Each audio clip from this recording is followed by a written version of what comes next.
فرماتے ہیں اور جب تم زمین میں سفر کرو اور تمہیں اس بات کا خوف ہو کہ کافر لوگ تمہیں پریشان کریں گے تو تم پر اس بات میں کوئی گناہ نہیں ہے کہ تم نماز میں قصر کر لو، یقیناً کافر لوگ تمہارے کھلے دشمن ہیں۔ پچھلے ہفتے تذکر آیا تھا جہاد کا، ہجرت کا، تو عام طور پہ کیونکہ جہاد میں ہجرت میں سفر کی ضرورت ہوتی ہے اکثر، تو یہاں سے اللہ تعالیٰ سفر کے کچھ احکام فرما رہے۔ وَإِذَا ضَرَبْتُمْ فِي الْأَرْضِ فَلَيْسَ عَلَيْكُمْ جُنَاحٌ أَن تَقْصُرُوا مِنَ الصَّلَاةِ، اور جب تم زمین میں سفر کرو اور تمہیں اس بات کا خوف ہو کہ کافر لوگ تمہیں پریشان کریں گے تو تم پر اس بات میں کوئی گناہ نہیں کہ تم نماز میں قصر کر لو، کیونکہ اس وقت جہاد کا موقع تھا، اس لیے ارشاد فرمایا کہ کافروں کا ڈر ہو، ورنہ چاہے کافروں کا ڈر ہو یا نہ ہو، سفر میں مشقت ہو یا نہ ہو،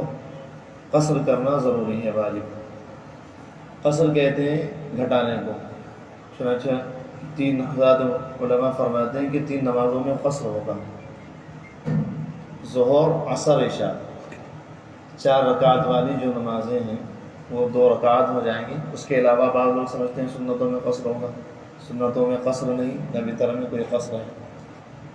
البتہ اگر موقع ملے سفر میں سہولت ہو تو سنتیں پڑھنی چاہیے، پڑھی جائیں گی پوری، صرف 3 نمازوں میں، ظہر، عصر، عشاء، ان میں قصر ہوگا، 4 کے بجائے 2 کر لیں گے۔ اور سفر کی مقدار جو ہے بالکل صحیح مقدار وہ ہے 77 کلومیٹر، اس سے کم میں قصر کرنا جائز نہیں، نہ وہ سفر شرعی کہلائے گا۔ 77 کلومیٹر سفر کم سے کم ہونا چاہیے، اگر اس کی نیت ہو، ارادہ ہو تو پھر آدمی قصر کرے گا، یعنی 4 رکعت والی نماز کو 2 رکعت پڑھ لیں گے۔ بعض لوگ 70 پہ کر لیتے ہیں، بعض 65 پہ کر لیتے ہیں، اپنی طرف سے خیال، تو میں نے بتایا فتویٰ یہی ہے کہ 77 سے کم کسی طرح جائز نہیں۔ تو اسی کو فرما رہے ہیں کہ قصر نماز کر لو، نماز قصر ہی کرنی چاہیے، اور اس میں کوئی تنگی بھی محسوس نہ ہونی چاہیے کہ بھائی پوری نماز نہیں پڑھ رہے ہیں۔ اللہ تعالیٰ کا حکم یہی ہے تو اسی پر راضی رہیں۔ فرماتے ہیں ان خفتم ان یفتنکم الذین کفروا ان الکافرین کانوا لکم عدوا مبینا، یقیناً کافر لوگ تمہارے کھلے دشمن ہیں۔ آگے فرماتے ہیں سفر کے کئی مسائل ہیں، وہ تو موقع پہ پوچھ لینا چاہیے۔ مثلا بعض دفعہ ایسا ہوتا ہے کہ آدمی ایک راستے سے سفر کرتا ہے، مثلا آپ کو کہیں کسی شہر میں جانا ہے تو اگر اس کے 2 راستے ہیں، اگر ایک راستے سے جائیں تو 77 کلومیٹر بنتا ہے، یعنی سفر شرعی بنتا ہے، اور دوسرا راستہ ہے اگر اس سے جائیں تو 70 کلو ہی بیٹھتا ہے، سفر شرعی نہیں بنتا، تو جس راستے سے جائیں گے اسی کا اعتبار ہوگا۔ مثلا آپ نے وہ راستہ اختیار کیا جس میں 70 کلومیٹر بنتا ہے، تو اس وقت آپ نماز قصر نہیں کریں گے، تو راستے کا اعتبار ہوگا۔ فرماتے ہیں وَإِذَا كُنْتَ فِيهِمْ فَأَقَمْتَ لَهُمُ الصَّلَاةَ فَلْتَقُمْ طَائِفَةٌ مِّنْهُمْ مَعَكَ وَلْيَأْخُذُوا أَسْلِحَتَهُمْ، اور اے پیغمبر جب تم ان کے درمیان موجود ہو اور انہیں نماز پڑھاؤ تو دشمن سے مقابلے کے وقت اس کا طریقہ یہی، یعنی نماز کا، جب اللہ کے نبی جہاد میں ہیں اور صحابہ جہاد میں ہیں تو وہاں کس طرح نماز پڑھی جائے، اس کی شکل کیا ہونی چاہیے، سامنے دشمن ہیں کس طرح مسئلہ حل ہو، تو اللہ تعالیٰ اس مسئلے کو حل فرما رہے ہیں۔ اور اے پیغمبر جب تم ان کے درمیان موجود ہو اور انہیں نماز پڑھاؤ تو دشمن سے مقابلے کے وقت اس کا طریقہ یہ، یعنی نماز کا طریقہ یہ ہے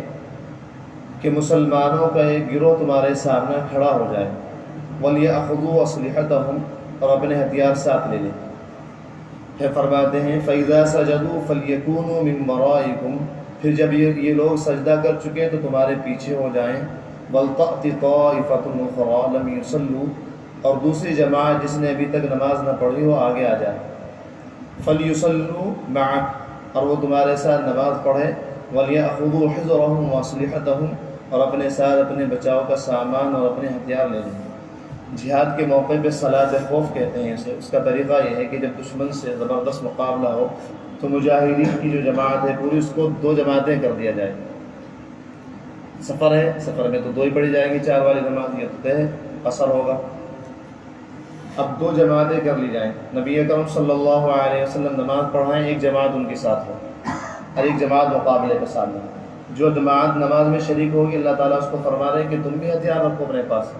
نماز کی حالت میں ہم اجازت دیتے ہیں، ارے بھائی ہم نے فرض کی، ہمارا حکم ہے، ہم کچھ بھی کہہ دیں سب ٹھیک ہے، لہٰذا تم یہ نہ سوچو کہ نماز میں ہتھیار لگانا کیسے جائز، کس طرح نہیں۔ نبی اکرم صلی اللہ علیہ وسلم کے ساتھ ایک جماعت کھڑی ہو نماز کے لیے، ایک جماعت سامنے مقابلے ہوں، دشمنوں کا دھیان رکھیں، اور اس جماعت کے لیے بھی ضروری ہے جو جماعت نماز میں شریک ہو رہی کہ اپنے ساتھ ہتھیار رکھیں، اور آپ صلی اللہ علیہ وسلم ان کو ایک رکعت پڑھائیں، ایک رکعت پوری کریں، وہ سجدہ کریں، وہ جماعت ایک رکعت پڑھ کے پیچھے ہٹ جائے اور وہ دشمنوں کے مقابلے میں آئے۔ اب جو دوسری جماعت تھی، یعنی پہلی جماعت جو دشمنوں کے مقابلے میں تھی، اب وہ آئے، آخر کی رکعت دوسری رکعت وہ نبی اکرم صلی اللہ علیہ وسلم کے ساتھ پڑھے، اور پھر اپنی اپنی نماز کیسے پوری کریں گے، اس کا طریقہ حدیث میں آیا، قرآن میں تو اللہ تعالیٰ نے اتنا ہی ذکر کیا، اس کا طریقہ ہے کہ پھر بعد میں اپنی اپنی رکعت پوری کریں۔ آپ حضرات سمجھ گئے صلاۃ خوف کہ نبی اکرم صلی اللہ علیہ وسلم نے دو جماعتیں بنا دی، کوئی بھی قیامت تک یہ حکم ہے، جہاد و عامر المجاہدین، دو جماعت بنا دیں، ایک جماعت اس کے ساتھ کھڑی ہو نماز میں، اپنے ساتھ ہتھیار رکھے، ایک جماعت دشمنوں کے مقابلے میں ہو، پھر جب وہ جماعت جو نماز میں شریک تھی ایک رکعت پڑھے ہٹ جائے پیچھے۔ اب یہ دوسری جو پہرے پر کھڑی تھی ابھی آئے، اب امام کی جو دوسری رکعت تھی اس میں شریک ہو، جب امام سلام پھیر دے تو اپنی نماز پوری کرنے لگا، اسی کو فرماتے ہیں وَلْتَأْتِ طَائِفَةٌ أُخْرَىٰ لَمْ يُصَلُّوا فَلْيُصَلُّوا مَعَكَ وَلْيَأْخُذُوا حِذْرَهُمْ وَأَسْلِحَتَهُمْ، اور دوسرا گروہ جس نے ابھی تک نماز نہ پڑھی ہو آگے آ جائے، وہ تمہارے ساتھ نماز پڑھے اور اپنے ساتھ اپنے بچاؤ کا سامان اور اپنے ہتھیار لے لیں، تھوڑا تھوڑا کچھ ہلکے پھلکے ہتھیار ساتھ رکھیں، کیونکہ بعض دفعہ مقابلے کے وقت میں ایک دم ایسا حملہ ہوتا ہے زبردست کہ آدمی اس کو برداشت نہیں کر پاتا، لہٰذا اگر نماز کے اندر بھی تمہارے پاس ہتھیار ہوں گے تو تم دشمن کے مقابلے کو، دشمن سے مقابلہ کر سکتے ہو، اس کے حملے کو روک سکتے ہو۔ آگے فرماتے ہیں وَدَّ الَّذِينَ كَفَرُوا لَوْ تَغْفُلُونَ عَنْ أَسْلِحَتِكُمْ وَأَمْتِعَتِكُمْ فَيَمِيلُونَ عَلَيْكُمْ مَيْلَةً وَاحِدَةً، کافر لوگ یہ چاہتے ہیں کہ تم اپنے ہتھیاروں اور اپنے سامان سے غافل ہو جاؤ تو وہ ایک دم تم پر ٹوٹ پڑے، لہذا نماز میں بھی اپنے ساتھ ہتھیار رکھو۔ اللہ نے جو فرمایا نماز میں ہتھیار رکھو، اب اس کی وجہ بتا رہے ہیں، اس کی علت کیا ہے، وجہ کیا ہے۔ ہم نے جو تم سے کہا تھا کہ جماعت میں بھی ہتھیار رکھنے ہیں، اس کی وجہ کیا ہے، وَدَّ الَّذِينَ كَفَرُوا لَوْ تَغْفُلُونَ عَنْ أَسْلِحَتِكُمْ وَأَمْتِعَتِكُمْ فَيَمِيلُونَ عَلَيْكُمْ مَيْلَةً وَاحِدَةً، کافر لوگ یہ چاہتے ہیں کہ تم اپنے ہتھیاروں اور اپنے سامان سے غافل ہو جاؤ تو وہ ایک دم تم پر ٹوٹ پڑیں۔ وَلَا جُنَاحَ عَلَيْكُمْ إِنْ كَانَ بِكُمْ أَذًى مِّن مَّطَرٍ أَوْ كُنتُم مَّرْضَىٰ أَن تَضَعُوا أَسْلِحَتَكُمْ، اور اگر تمہیں بارش کی وجہ سے تکلیف ہو یا تم بیمار ہو تو اس میں بھی تم پر کوئی گناہ نہیں ہے کہ تم اپنے ہتھیار اتار کر رکھ دو۔ اللہ تعالیٰ فرما رہے کہ ہم نے جو ابھی حکم دیا کہ نماز میں اپنے ساتھ ہتھیار رکھنے ہیں، لیکن اگر بارش ہو، کیچڑ ہو، بہت زیادہ ہتھیار رکھنے میں پریشانی ہو، یا تم میں سے کچھ لوگ بیمار ہو تو ان کے لیے اجازت ہے نماز میں ہتھیار نہ رکھیں، تم پر کوئی گناہ نہیں۔ وَلَا جُنَاحَ عَلَيْكُمْ إِنْ كَانَ بِكُمْ أَذًى مِّن مَّطَرٍ أَوْ كُنتُم مَّرْضَىٰ أَن تَضَعُوا أَسْلِحَتَكُمْ، اور اگر تمہیں بارش کی وجہ سے تکلیف ہو یا تم بیمار ہو تو اس میں بھی تم پر کوئی گناہ نہیں ہے کہ تم اپنے ہتھیار اتار کر رکھ دو۔ وَخُذُوا حِذْرَكُمْ، ہاں اپنے بچاؤ کا سامان ساتھ لے لو، پھر بھی کچھ نہ کچھ چوکنے رہو۔ إِنَّ اللَّهَ أَعَدَّ لِلْكَافِرِينَ عَذَابًا مُّهِينًا، بے شک اللہ نے کافروں کے لیے ذلت والا عذاب تیار کر رکھا ہے۔ یہاں تو تمہارے ہاتھوں سے ہم پٹوائیں گے ان کو، کافروں کو، یہاں تو ان کا علاج ہوئے گا، لیکن فکر نہ کرو، آخرت میں اصل علاج ہے۔ یہاں سے جانے کے بعد اسی کو فرما رہے ہیں ان اللہ اعد للکافرین عذابا مہینا، بے شک اللہ نے کافروں کے لیے ذلت والا عذاب تیار کر رکھا ہے۔ فرماتے ہیں فَإِذَا قَضَيْتُمُ الصَّلَاةَ فَاذْكُرُوا اللَّهَ قِيَامًا وَقُعُودًا وَعَلَىٰ جُنُوبِكُمْ، پھر جب تم نماز پوری کر چکو تو اللہ کو ہر حالت میں یاد کرتے رہو، کھڑے بھی، بیٹھے بھی اور لیٹے ہوئے بھی۔ نماز میں تو پریشانی ہو سکتی تھی، نماز میں اس لیے ہتھیار لگانے کو کہا، لیکن ذکر کرنے میں تو کوئی حرج نہیں۔ آدمی جہاد کر رہا تو بھی ذکر کر سکتا ہے، پہرا دے رہا تو بھی ذکر کر سکتا ہے۔ اسی کو اللہ تعالیٰ فرما رہے ہیں دیکھو جب نماز سے فارغ ہو جاؤ، صلاۃ خوف پڑھ لو، تو اب اللہ کے ذکر سے، ہمارے ذکر سے غافل نہ ہونا، ہمارا ذکر کرتے رہنا۔ فرماتے ہیں فَإِذَا اطْمَأْنَنْتُمْ فَأَقِیمُوا الصَّلَاةَ، پھر جب تمہیں دشمن کی طرف سے اطمینان حاصل ہو جائے تو نماز قاعدے کے مطابق پڑھو۔ اب ایسا نہیں کہ ایک جماعت اب بھی ایسی کرتی کہ ایک جماعت پڑھے گی پھر دوسری پڑھے گی، نہیں، اب جب دشمن سے امن ہے تو پوری مجاہدین کی جماعت آئے اور 2 رکعتیں ایک ساتھ پڑھو، اب وہ معاملہ نہیں چلے گا۔ فَإِذَا اطْمَأْنَنْتُمْ فَأَقِیمُوا الصَّلَاةَ، اور جب تمہیں دشمن کی طرف سے اطمینان حاصل ہو جائے تو نماز قاعدے کے مطابق پڑھو، ان الصلاۃ کانت علی المؤمنین کتابا موقوتا، بے شک نماز مسلمانوں کے ذمے ایک ایسا فریضہ ہے جو وقت کا پابند ہے، فرض بھی ہے اور وقت کے اندر اندر پڑھنی پڑے گی، ٹال مٹول نہیں چلے گی۔ فرماتے ہیں وَلَا تَهِنُوا فِي ابْتِغَاءِ الْقَوْمِ، اور تم ان لوگوں یعنی کافر دشمنوں کا پیچھا کرنے میں کمزوری نہ دکھاؤ۔ ان تکونوا تعلمون فإنهم يعلمون كما تعلمون، اگر تمہیں تکلیف پہنچی ہے تو ان کو بھی اسی طرح تکلیف پہنچی ہے جیسے تمہیں پہنچی ہے۔ اللہ تعالیٰ فرما رہے ہیں کہ بعض دفعہ جہاد میں ایسا ہوتا ہے تمہیں بھی تکلیف پہنچ گئی تو مجاہدین کو چاہیے کہ کافروں کا پیچھا کرنے سے، ان سے مقابلے سے ہٹے نا، جس طرح ان کو تکلیف پہنچی اسی طرح تمہیں بھی پہنچی۔ تکلیف میں تو دونوں برابر ہیں، تمہیں بھی زخم پہنچا ان کو بھی زخم پہنچا، البتہ ایک نعمت تمہارے ساتھ ہے، وہ ہے اللہ کی مدد و نصرت، وہ ان کے ساتھ نہیں ہے، لہذا تمہارے اندر ایک جذبہ اللہ پر جان دینے کا، جنت میں اللہ تعالیٰ کی ملاقات کا، نبی اکرم صلی اللہ علیہ وسلم کے سامنے سرخرو ہونے کا، یہ جذبہ تم کو گرم رکھے گا، انتہائی گرم اندر سے، اور تم ڈٹ کر مقابلہ کرو گے، کیونکہ غیروں کے یہاں یہ کوئی، ان کے یہاں یہ کوئی خیال نہیں ہے، تو وہ تو جان سے ڈر کے مطلب بچ بھی جاتے ہیں، تو اللہ تعالیٰ اسی کو فرما رہے ہیں وَتَرْجُونَ مِنَ اللَّهِ مَا لَا يَرْجُونَ، اور تم اللہ سے اس بات کی امیدوار ہو جس کے وہ امیدوار نہیں، یعنی ہمارے بدلے کا، جنت کا، ہماری ملاقات کا، لہذا تم ڈٹ کر مقابلہ کرو گے۔ وَكَانَ اللَّهُ عَلِيمًا حَكِيمًا، اور اللہ علم کا بھی مالک ہے، حکمت کا بھی مالک ہے۔ آگے فرماتے ہیں اِنَّا أَنزَلْنَا إِلَيْكَ الْكِتَابَ بِالْحَقِّ لِتَحْكُمَ بَيْنَ النَّاسِ بِمَا أَرَاكَ اللَّهُ، بے شک ہم نے حق پر مشتمل کتاب تم پر اس لیے اتاری ہے کہ تاکہ تم لوگوں کے درمیان اس طریقے کے مطابق فیصلہ کرو، وَلَا تَكُنْ لِلْخَائِنِينَ خَصِيمًا، اور تم خیانت کرنے والوں کی طرف دار نہ بنو۔ پہلے واقعہ سن لیجیے جب یہ آیتیں سمجھ میں آئیں گی۔ واقعہ یہ ہوا تھا، صحابہ کرام رضوان اللہ تعالیٰ علیہم اجمعین جب شروع میں مدینہ طیبہ ہجرت کر کے گئے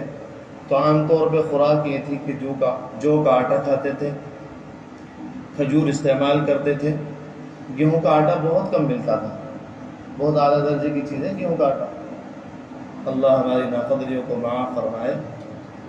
جس کو گیہوں کی روٹی مل گئی اور سرکہ مل گیا اس پر اللہ کی نعمت تمام ہو گئی۔ ہم کیا چاہتے ہیں، جب تک مرغ مسلم نہ ہو تو ہمارا کام نہیں چلے گا، اب اس کے لیے حرام آمدنی ہے، یہ وہ اس طرح کر کے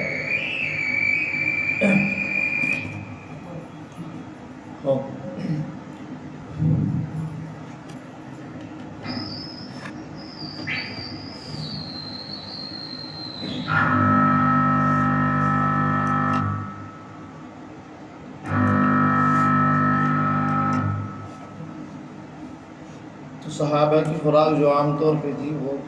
جو کا آٹا تھا، کھجور تھی، اور گیہوں بہت کم ملتا تھا، گیہوں کا آٹا۔ تو ایک مرتبہ ایسا، وہ ملک شام سے آٹا آتا تھا،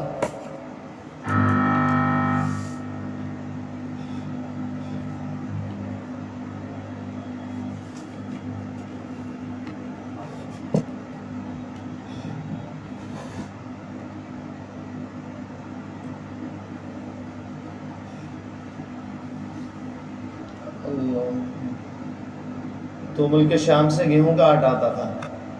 اسے خرید لیتے تھے لوگ۔ ایک مرتبہ ملک شام سے گیہوں کا آٹا آیا تو ایک صحابی حضرت رفاع رضی اللہ عنہ، انہوں نے کچھ آٹا خرید لیا گیہوں کا، اور اس کو ایک بوری میں جمع کر کے، اس بوری میں کچھ ہتھیار بھی رکھ دیے اور ایک کوٹڑی میں بند کر دیا اس بوری کو۔ گیہوں کا آٹا بھی تھا کافی سارا اور اس میں کچھ ہتھیار بھی تھے۔ اچھا، کیونکہ گیہوں کا آٹا اس وقت عام طور پہ دستیاب نہیں تھا، بہت کم ملتا تھا، اکثر جو کا آٹا اور کھجوریں ہی کھائی جاتی تھی، تو لوگ اس کی بہت تمنا رکھتے تھے ہمیں بھی گیہوں کا آٹا ملے۔ تو حضرت رفاع نے اس کو ایک کوٹری میں رکھ دیا، کسی ضرورت کے لیے مہمان آئے یا کوئی اور ضرورت، اب بند کر دیا کوٹری کو۔ اب صبح کو جو دیکھا تو وہاں سے وہ بوری غائب، چوری ہو گئی بوری گیہوں کے آٹے کی، اس میں ہتھیار بھی تھے۔ تو حضرت رفاع نے اپنے بھتیجے حضرت قتادہ بن نعمان رضی اللہ عنہ سے ذکر فرمایا کہ بھائی میں نے گیہوں کا آٹا رکھا تھا، اس میں ہتھیار بھی تھے، رات رکھا تھا، چوری ہو گیا۔ اب آہستہ آہستہ یہ بات پھیلی، اس کا چرچا ہوا، تو محلے میں بات پہنچی، تو محلے کے لوگوں نے کہا بھئی ایک قبیلہ ہے بنو بیرق، ہم نے وہاں رات آگ جلتے ہوئے دیکھی، تو معلوم یہ ہوتا ہے کہ شاید ان لوگوں نے آپ کا آٹا استعمال کیا۔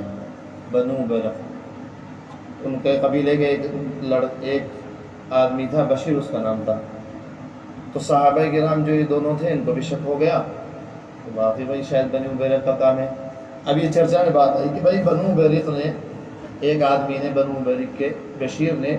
فلاں فلاں صحابی کا مال چرا لیا، آٹا چرا لیا، ہتھیار وغیرہ، بھی بات چرچے میں آئی۔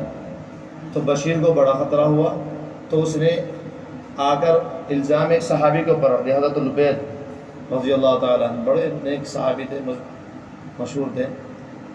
لوگوں میں، تو ان پر الزام رکھ دیا کہ بھائی لبید نے آٹا چرایا ہے۔ حضرت لبید کو جب پتہ لگا تو تلوار لے کر میدان میں آئے اور کہنے لگے مجھ پر چوری کا الزام لگاتے ہو، اس وقت تک اب یہ تلوار میدان میں نہیں جائے گی جب تک چوری کا فیصلہ نہ ہو جائے کس نے چوری کی۔ اب ان کو خطرہ ہوا جنہوں نے چوری کا الزام لگایا تھا بشیر وغیرہ نے کہ بھائی حضرت تو سخت ہو گئے، تب اس کا یہ کیا، یہ ہوشیار بہت تھے، یہودی چالاک تھے بہت، بظاہر مسلمان تھے، منافق تھے، لیکن حقیقت میں تو انہوں نے پہلے ہی انتظام کر لیا تھا کہ جب آٹا لے جا رہے تھے تو اس میں تھوڑا سا سوراخ کر دیا تھا، اور اس انداز سے بوری لے گئے تھے کہ وہ اس میں سے آٹا گرتا رہا، ایک یہودی کے دروازے پہ جا کر وہ پہنچ گیا، وہاں آٹا گرنا بند ہو گیا، ابھی اب لے گئے۔ تو انہوں نے وہاں سے بات بدلی کہ نہیں لبید نے نہیں، شاید ایک یہودی ہے فلاں فلاں، اس نے وہ آٹا چرا لیا۔ اب جب تفتیش ہوئی تو دیکھا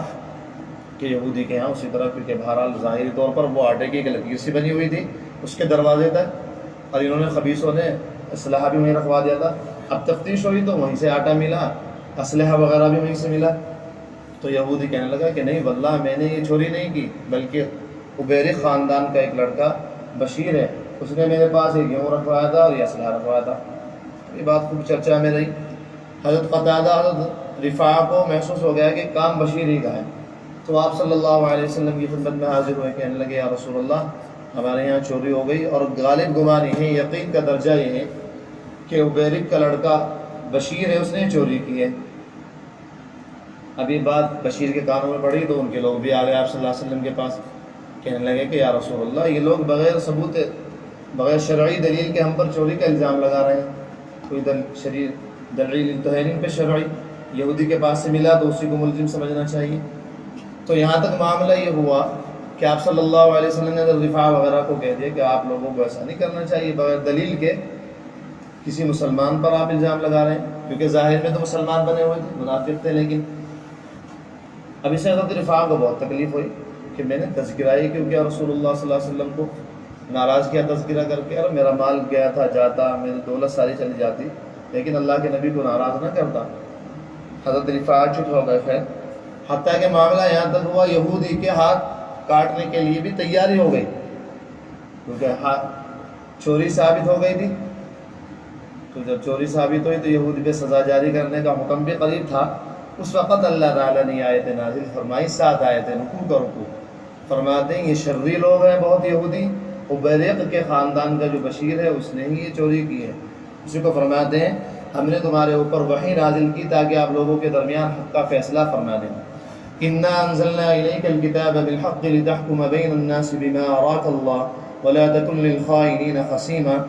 کیونکہ اللہ کے نبی جو ہے تھوڑا عبیرق کی طرفداری لے رہے تھے ظاہری طور پہ، کیونکہ دلیل نہیں تھی، تو اللہ تعالیٰ اس کو فرما رہے ہیں کہ بے شک ہم نے آپ پر کتاب اتاری ہے اس لیے تاکہ تم لوگوں کے درمیان اس طریقے کے مطابق فیصلہ کرو جو اللہ نے تمہیں سمجھا دیا ہے، اور تم خیانت کرنے والے کے طرفدار نہ بنو۔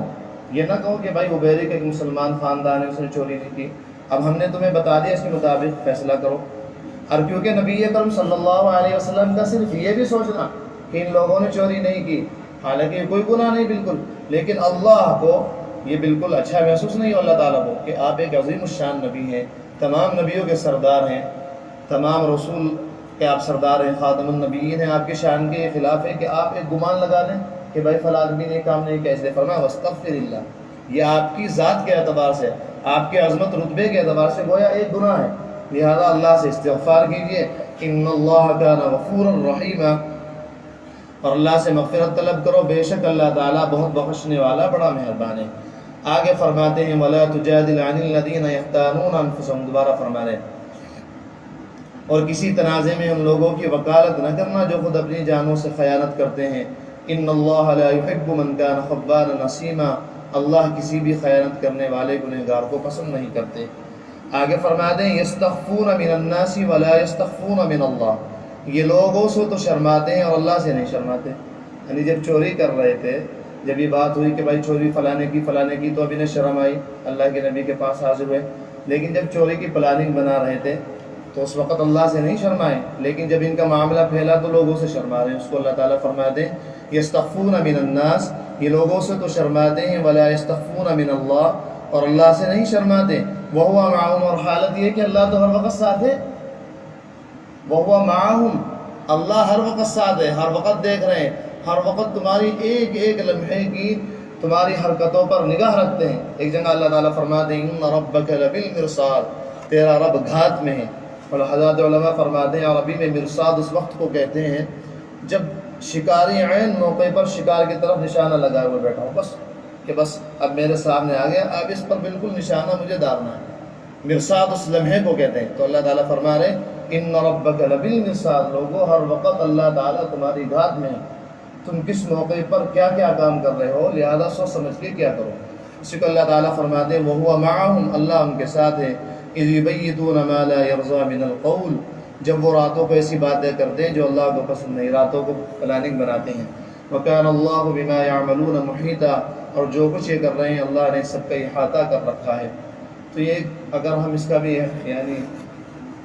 اپنے اوپر خیال رکھیں، غالب رکھیں اس خیال کو کہ اللہ ہماری ساتھ ہے، اللہ ہمیں دیکھ رہے ہیں، اللہ ہمارے ساتھ موجود ہے، تو بتائیے آدمی کتنے گناہوں سے بچ جائے گا۔ اگر ہماری ساتھ ہمارے فرمایا کرتے ہیں اگر کسی کے پاس 5 سال کا لڑکا بھی موجود ہو، 4 سال کا لڑکا بھی، تو وہ کوئی غلط فحش حرکت کسی کے ساتھ نہیں کرتا، ڈرتا ہے کہ کوئی دیکھنے والا ہے۔ اور جب اس وقت اللہ تعالیٰ موجود ہے، اور پھر فرمایا کہ جب اللہ تعالیٰ موجود ہے تو اللہ تعالیٰ دیکھ بھی رہے ہیں۔ جو ذات تمام انسانوں کو، تمام مخلوق کو آنکھ دے سکتی ہے، بلا وہ ذات خود بلا آنکھ والی کیسے ہو سکتی ہے؟ تو اللہ تعالیٰ فرماتے ہیں وَهُوَ مَعَكُمْ أَيْنَمَا كُنتُمْ، لوگوں تم جہاں کہیں بھی رہتے ہو اللہ تعالیٰ ہر وقت تمہارے ساتھ رہتے ہیں، لہذا سوچ سمجھ کے ذرا دیکھ کے عمل کیا کرو۔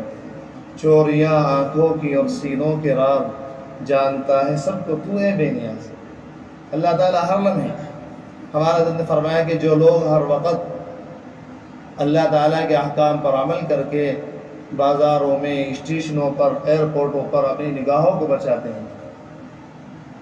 یہ اصل میں سب سے بڑی رکاوٹ اللہ کے راستے کی یہ نگاہ ہے۔ آدمی کتنی بھی نمازیں پڑھ لے، کتنے روزے رکھ لے، جب تک یہ کنٹرول میں نہیں،